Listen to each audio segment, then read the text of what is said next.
Hello, friends. This is Dr. Deborah Harris Nixon. It is the night of the swearing in, the inauguration of our newly elected President Donald Trump. And I did a video earlier today that somehow did not come out.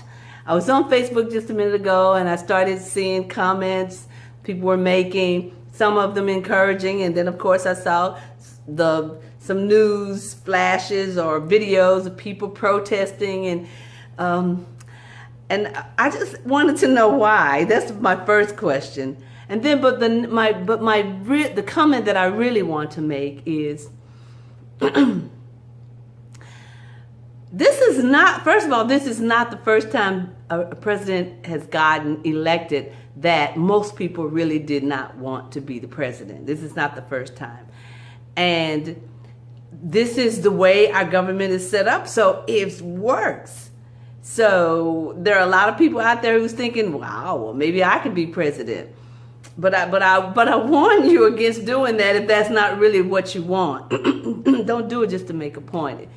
If you can do it and it works for you, try to make a difference.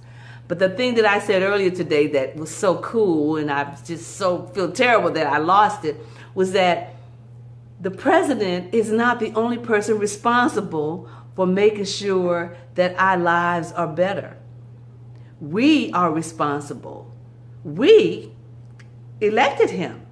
We did that. That didn't just happen out of the blue. Somebody didn't show up and pick him.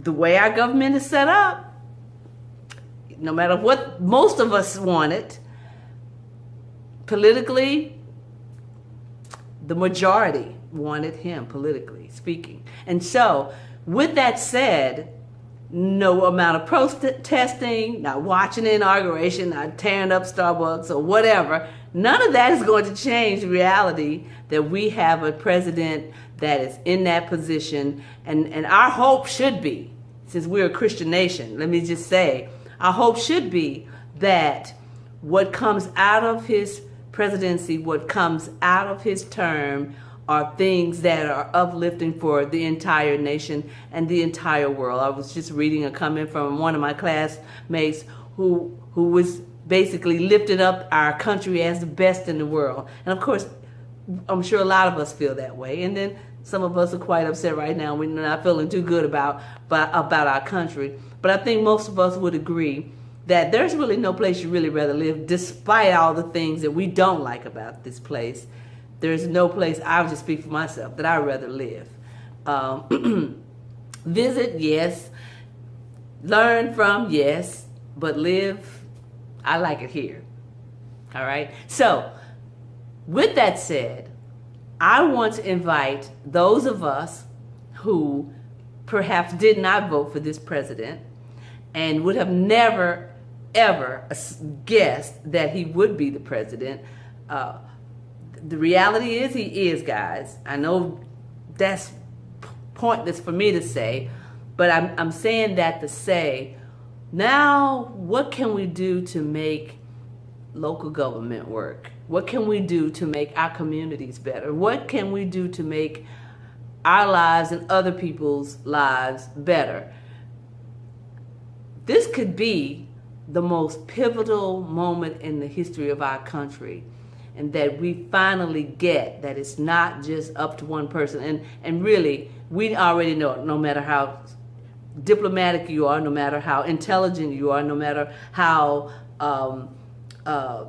tolerant, accepting, inclusive you are, no matter what great ideas you think you have, that doesn't mean your term is going to work. That doesn't mean things are going to work out for you. We already know that. So we really have nothing to lose, everything to gain. And if anything, this election should make us all do our parts, because one person can only do their part. Now we have a part to do. With all of that said, I have to acknowledge that this is not the president that I voted for. This is not the person that I wanted to be in that seat representing me. I'll be honest with that. But I'm also the kind of person that I'm a team player, and our team has a new leader.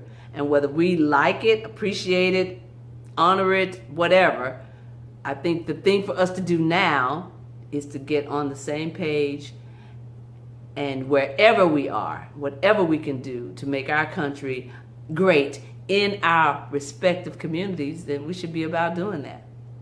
Until we have an opportunity, and hopefully the next time we have an opportunity to choose a leader, if it's not this same leader, because we don't know what's about to go down, it may not be nearly as bad as you think it's going to be, and I just want to invite you to think the best, hope for the best, and then do your part to make things better.